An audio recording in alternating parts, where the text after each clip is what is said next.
Bonjour, alors dans cette vidéo je vais partager avec vous mes dernières réflexions sur l'évolution du secteur pétrolier, pétrole-gaz, hein, on va dire de l'ensemble du secteur énergie, sur les principales places boursières mondiales.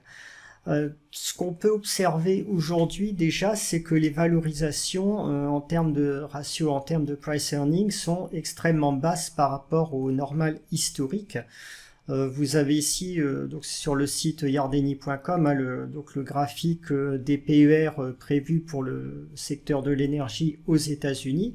Donc la courbe qui nous intéresse le plus ici, c'est la courbe verte, c'est-à-dire donc le secteur oil gas production.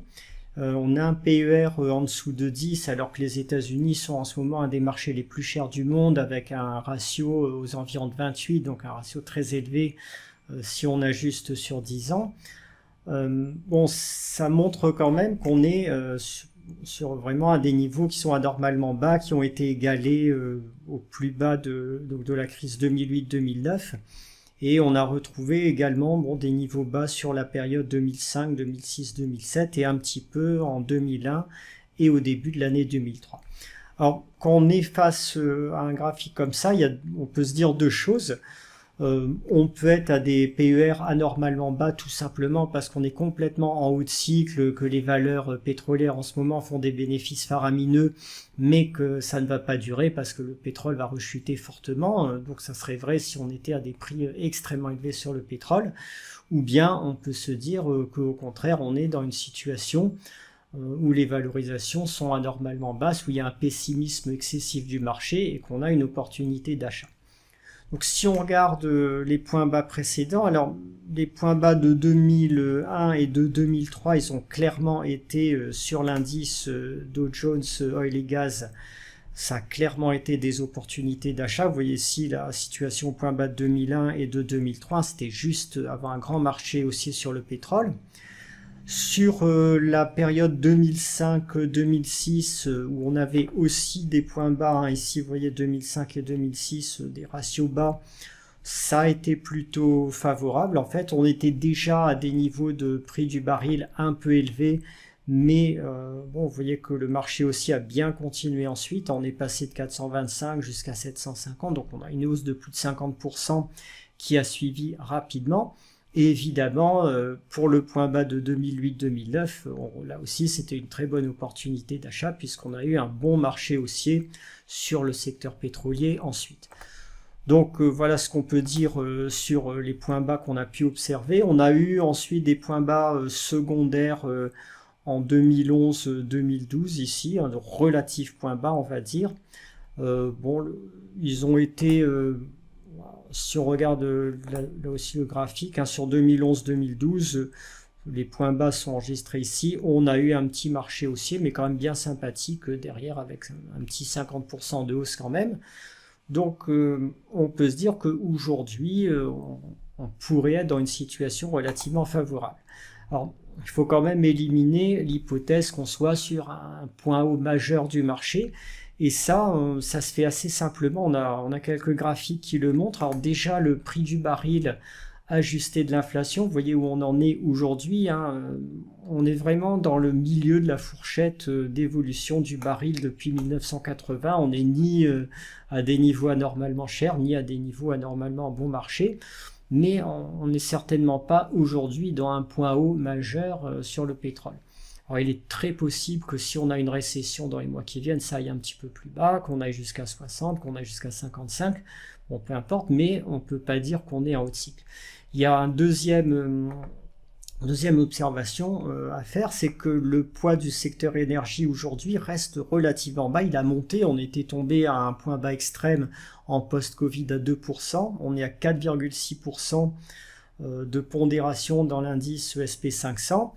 Et si vous regardez les normales historiques, bon, vous voyez que les plus hauts, ils se situent clairement au-dessus de 10% en pondération du secteur énergie. Donc aujourd'hui, ça c'est un graphique qui date de 2021, donc aujourd'hui on est à peu près à ce niveau-là, 4,6%, mais on reste vraiment dans le bas de la fourchette historique de l'indicateur. Donc tout ça, ça n'est certainement pas caractéristique d'un point haut majeur sur le secteur pétrolier aujourd'hui. Donc ces ratios de valorisation bas, ils peuvent constituer pour moi un signal d'achat, encore plus sur, on va le voir, encore plus sur les valeurs européennes que sur les valeurs américaines, où notamment bon, on a des opportunités sur Eni, sur les valeurs anglaises, mais il y en a aussi en France. Il y a une autre observation importante que je voulais partager avec vous, c'est l'évolution de différentes catégories de valeurs pétrolières, c'est-à-dire l'évolution respective des majors pétrolières comparées aux small mid caps. Et là, il y a des gros écarts qui sont en train de se creuser depuis quelques mois. Vous avez aussi bien aux États-Unis qu'en Europe, hein, d'ailleurs. Là, vous avez la situation aux États-Unis. Alors, la courbe verte, je prends le graphique depuis le début de l'année 2023, c'est la valeur Exxon, donc vraiment un leader pétrolier, une grande major pétrolière américaine, qui gagne quand même presque 8% depuis le début de l'année. La courbe bleue, c'est l'indice général des valeurs pétrolières américains qui perd un petit peu plus de 3%. Et la courbe rouge qui perd 11 à 12%, c'est l'indice, donc un Vesco S&P Energy, c'est l'indice des small caps pétrolières gazières américaines. Donc il y a une vraie fracture qui est en train de se creuser entre les majors et les small caps. Et cette situation, elle s'observe aussi en Europe. Alors si vous regardez en Europe par exemple, on a des valeurs qui cartonnent, on a BP par exemple à Londres hein, qui est sur un an qui gagne 40%, on a Total qui est à plus 29%, et on a Eni dans une moindre mesure qui est une valeur un peu plus petite, bon, qui a un statut de semi-majeur on va dire, mais qui gagne quand même 11,6%.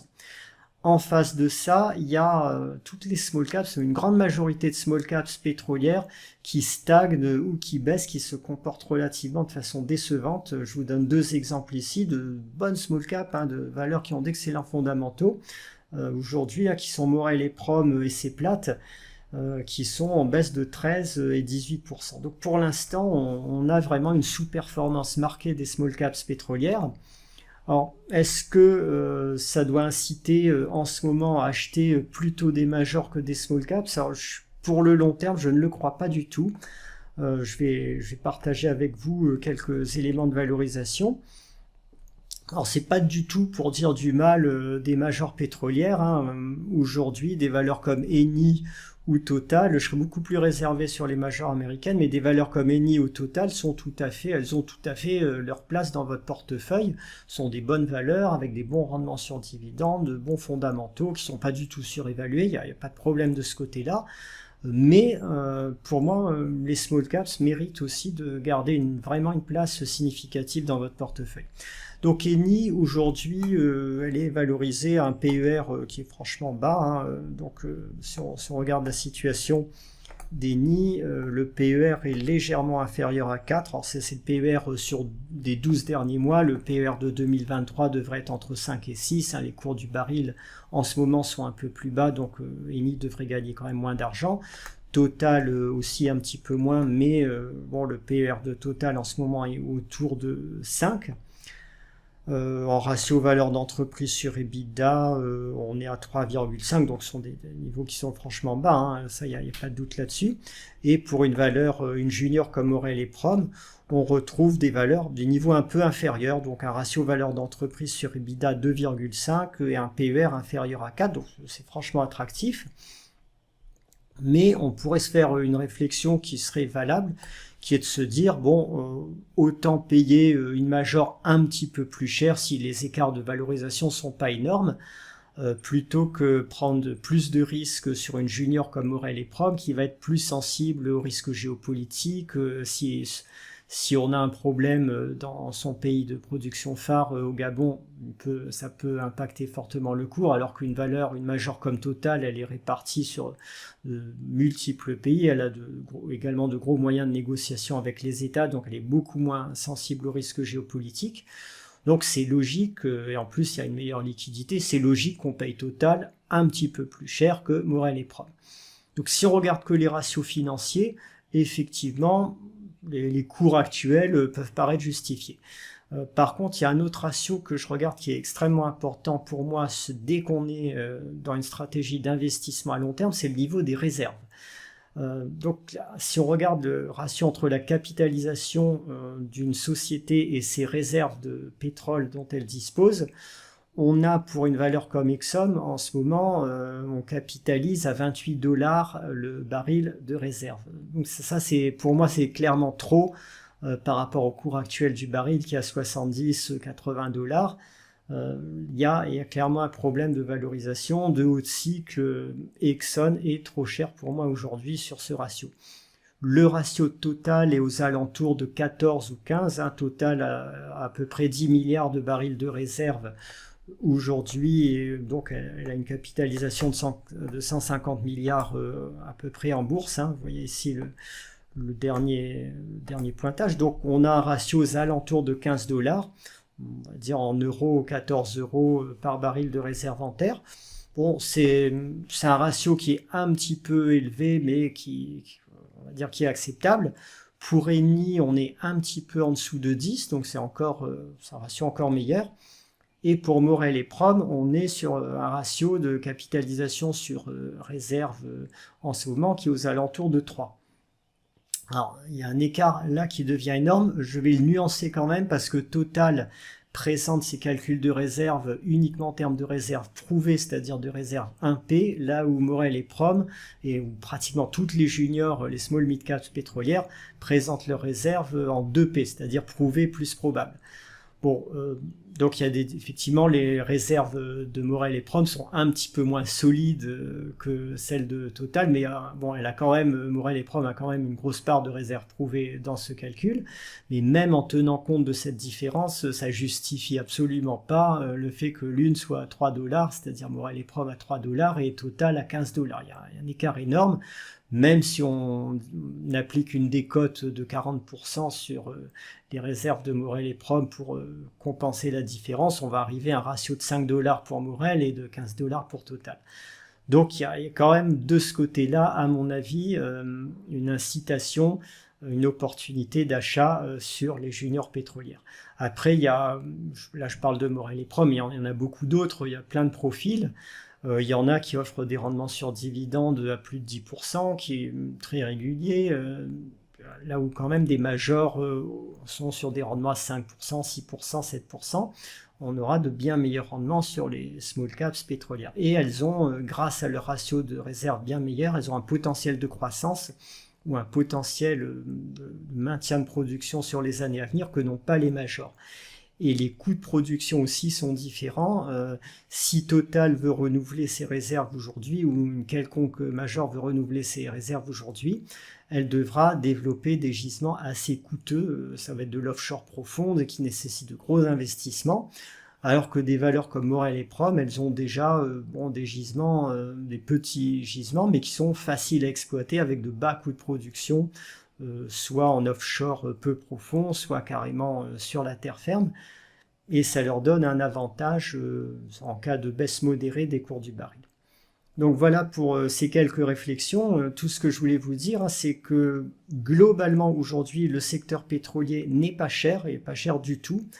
On peut acheter des valeurs pétrolières, même si il peut y avoir une baisse relative en situation si la récession arrive.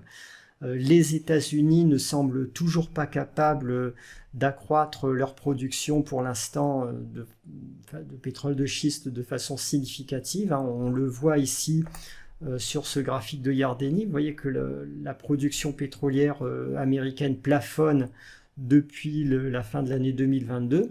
On voit la courbe ici, en 2023 ça ne monte quasiment plus, et depuis octobre 2022, on était toujours à 12 millions, un petit peu plus de 12 millions de barils par jour, mais y compris en août, et on est toujours au même niveau actuellement.